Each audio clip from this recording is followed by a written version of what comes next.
Let's determine the speed of light in a dielectric material, silicon dioxide.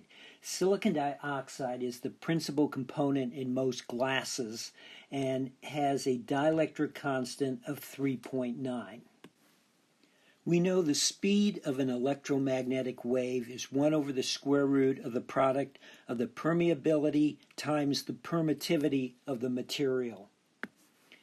Glass is non-magnetic, so the permeability is just the permeability of free space, and the permittivity is our dielectric constant, 3.9 times the permittivity of free space.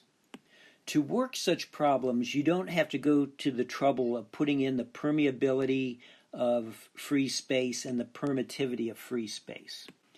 If I rewrite this expression as 1 over the square root of 3.9 times 1 over the square root of the product of the permeability and permittivity of free space, you already know 1 over the square root of mu 0 times epsilon sub 0.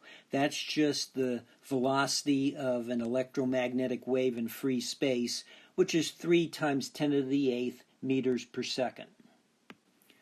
So the velocity of an electromagnetic wave in silicon dioxide is 1.5 times 10 to the 8th meters per second.